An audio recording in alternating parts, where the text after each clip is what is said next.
가톨릭교회 교리서 제8절 8째 계명. 이웃에게 불리한 거짓 증언을 해서는 안 된다.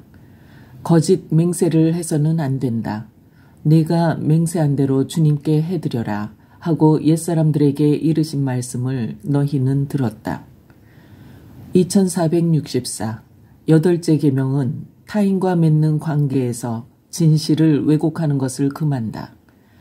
이 도덕적 계명은 진리 그 자체이시며 진리를 바라시는 자기 하느님의 증인이 되어야 할 거룩한 백성의 소명에서 유래한다. 진실을 어기는 것은 말이나 행실로서 도덕적 정직을 지키기를 거부하는 것이다. 진실을 어기는 것은 하느님에 대한 기본적인 불성실이며 이런 뜻에서 계약의 기초를 무너뜨리는 것이다. 1. 진리 안에서 살아라. 65. 구약성경은 하느님께서 모든 진리의 근원이심을 증언하고 있다. 하느님의 말씀은 진리이다. 하느님의 법은 진실하다. 하느님의 성실은 대대로 이어진다. 하느님께서는 진실하신 분이시기에 하느님 백성의 지체들은 진실하게 살아야 마땅하다. 66. 하느님의 진리는 예수 그리스도에게서 모두 드러났다. 은총과 진리가 충만하신 그분께서는 세상의 빛이시다. 예수님께서는 진리이시다. 그분을 믿는 사람은 누구나 어둠 속에서 살지 않을 것이다. 예수님의 제자들은 그들을 성화시켜주고 자유롭게 해주는 진리를 알고자 그분의 말씀을 귀담아 듣는다. 예수님을 따름은 성부께서 당신의 이름으로 파견하시고 모든 진리 안으로 이끄시는 진리의 영으로 사는 것이다. 예수님께서는 당신 제자들에게 진리에 대한 절대적 사랑을 가르치신다. 너희는 말할 때에 예 할 것은 예 하고 아니요 할 것은 아니요 라고만 하여라. 67. 인간은 그 본성상 진리를 찾기 마련이다. 인간은 진리를 높이 평가하고 증언해야 할 의무를 지고 있다. 개인적 책임을 지고 있는 모든 인간은 자기 존엄성에 따라 본성적으로 진리, 특히 종교에 관한 진리를 추구하도록 이끌리며 또 그 진리를 추구할 도덕적 의무를 지닌다. 또한 깨달은 그 진리를 따르고 자신의 온 삶을 그 진리의 요구에 맞추어야 한다. 68. 인간의 행실과 말이 올바르다는 뜻의 진리는 정직, 성실 또는 진솔함이라고 부른다. 진리 또는 진실은 인간이 자신의 행동으로 참된 것을 보여주고 자신의 말로써 참된 것을 드러내며 이중성과 위장과 위선을 피하게 하는 덕이다. 69. 상호 신뢰가 없다면 곧 서로에게 진실을 보여주지 않는다면 사람들은 더불어 살 수 없을 것이다. 진실한 사람은 타인에게 마땅히 알려주어야 할 것을 알려준다. 진실은 말해야 할 것과 지켜야 할 비밀 사이에서 올바른 중용을 지킨다. 진실은 성실과 신중을 내포한다. 정의에 따라 인간은 다른 사람에게 성실하게 진실을 밝혀주어야 한다. 70. 그리스도의 제자는 진리 안에서 사는 삶을 받아들인다. 곧 주님의 모범을 따라 단순하게 살며 주님의 진리 안에 머문다.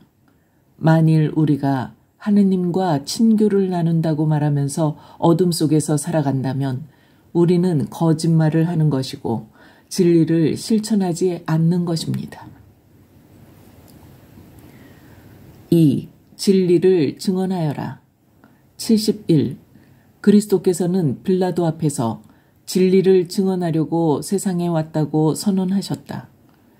그리스도인은 우리 주님을 위하여 증언하는 것을 부끄러워하지 말아야 한다. 그리스도인은 신앙을 증언해야 하는 상황에서 바오로 사도가 재판관들 앞에서 보인 모범을 따라 신앙을 분명하게 고백해야 한다. 그리스도인은 하느님과 사람들 앞에서 언제나 거리낌 없는 양심을 간직하려고 애를 써야 한다. 72.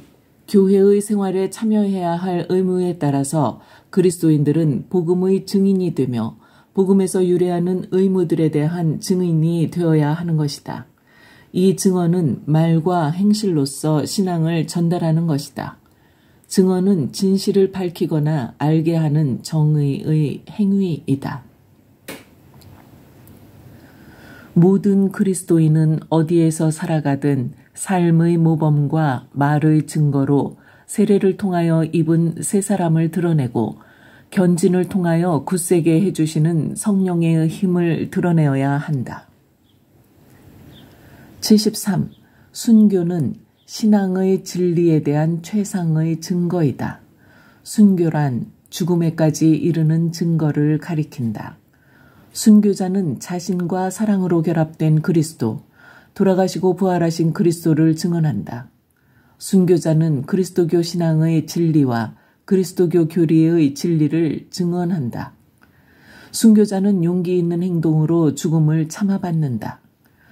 나를 짐승들의 먹이가 되게 놔두십시오. 나는 짐승들을 통해서 하느님께 이르게 될 것입니다. 74. 교회는 목숨을 바쳐서까지 자기의 신앙을 증언한 분들의 유품이나 그분들에 관한 기록을 지극한 정성으로 수집하였다. 이것이 순교자들의 행적이다. 이 행적들은 피로 쓴 진리의 기록들이다.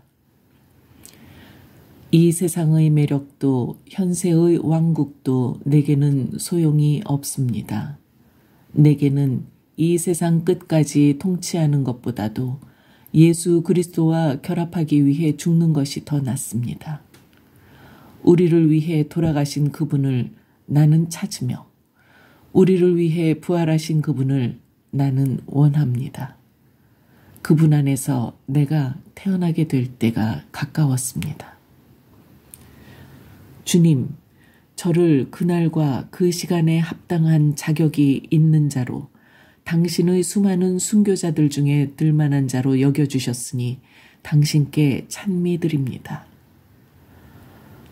거짓이 없으시고 진실하신 하느님, 당신께서는 약속을 지키셨습니다. 이 은총과 모든 것에 대해 당신의 사랑하는 아들이시며 영원한 천상대사제이신 예수 그리스도를 통해 당신을 찬미하고 찬양하며 당신께 영광을 드립니다.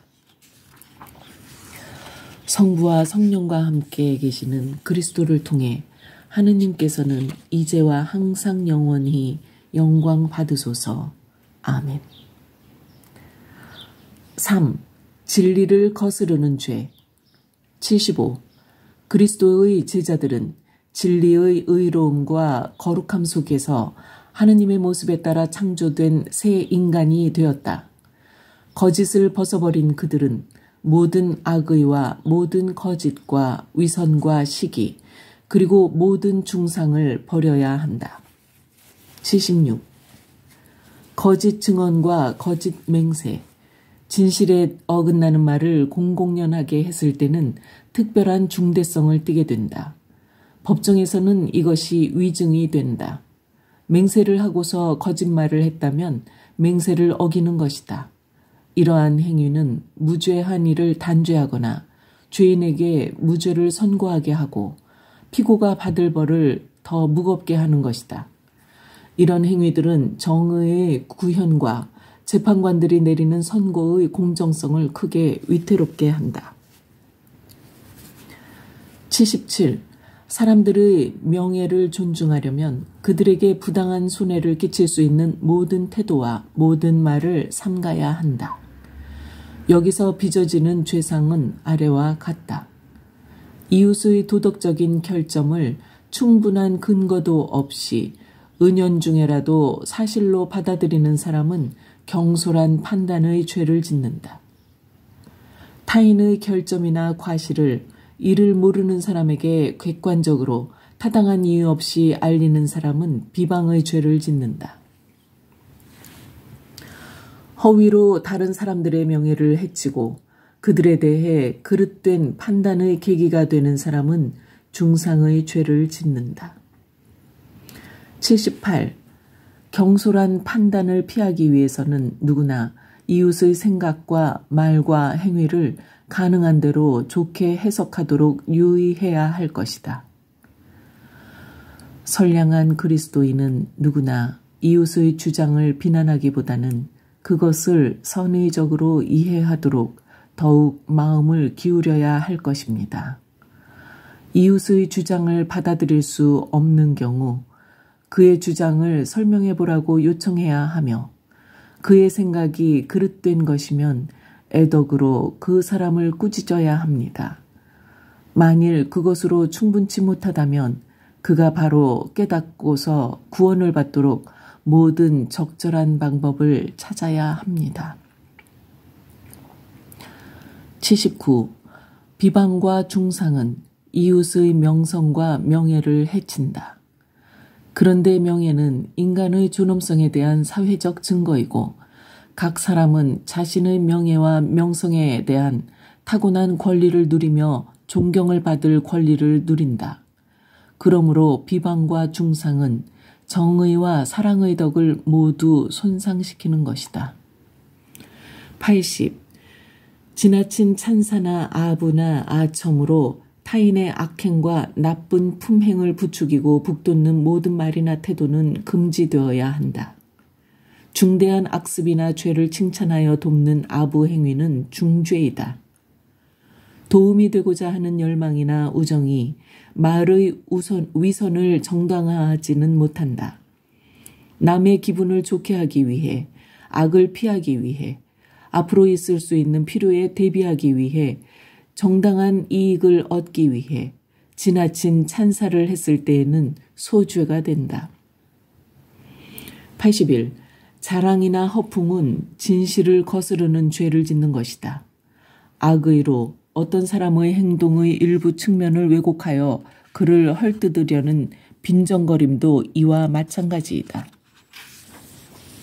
82.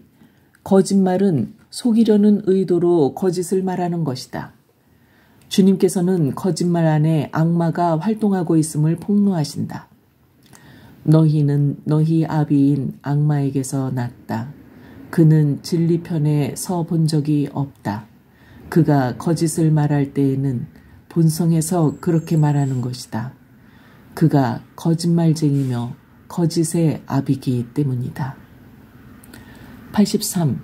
거짓말은 진실을 가장 직접적으로 어기는 것이다. 거짓말은 사람을 오류에 빠뜨리려고 진실을 거슬러 말하거나 행동하는 것이다. 거짓말은 인간과 진실의 관계 또는 인간과 이웃의 관계를 손상시킴으로써 인간과 주님 그리고 인간의 언어와 주님 사이의 기본 관계를 해치는 것이다. 84. 거짓말의 경중은 거짓말로 왜곡되는 진실의 성격에 따라 그리고 상황과 거짓말을 하는 사람의 속마음과 거짓말의 피해자가 입은 손해에 따라 평가된다. 거짓말 자체는 소죄에 지나지 않지만 정의와 사랑의 덕을 심각하게 해칠 때에는 죽을 죄가 된다. 85. 거짓말은 그 자체로 비난받아 마땅하다. 거짓말은 알려진 진실을 다른 사람들에게 전하는 구실을 하는 말을 악용하는 것이다. 일부러 진실에 어긋나는 말을 해서 이웃을 오류에 빠뜨리고자 하는 의도는 정의와 사랑을 거스르는 것이다. 속이려는 의도가 진실을 알지 못하게 된 사람들에게 치명적 결과를 가져다 줄 위험이 있을 때 그 유죄성은 더욱 크다. 86. 거짓말은 정직의 덕을 어기는 것이기 때문에 타인에게 가한 명백한 폭력이다. 거짓말은 모든 판단과 결정의 조건인 타인의 인식 능력을 해친다. 거짓말에는 사회 불화와 그 불화로서 생긴 모든 악의 싹이 포함되어 있다. 거짓말은 어느 사회에서나 다 해로운 것이다. 거짓말은 사람들 사이의 신뢰를 뿌리째 흔들며 사회관계의 구조를 파괴한다. 87. 정의와 진실을 거슬러 지은 모든 죄는 그 당사자가 용서를 받았더라도 배상의 의무가 있다. 어떤 잘못을 공적으로 배상하는 것이 불가능할 때에는 비밀리에 해야 한다. 손해를 본 피해자에게 직접 배상할 수 없다면 자비의 이름으로 피해자가 정신적인 만족을 얻도록 해주어야 한다. 이 배상의 의무는 타인의 명예에 끼친 피해에도 해당되는 것이다. 정신적이고 때로는 물질적인 이 배상은 가해진 손해에 따라서 평가되어야 한다. 이것은 양심상의 의무이다. 찬미 예수님.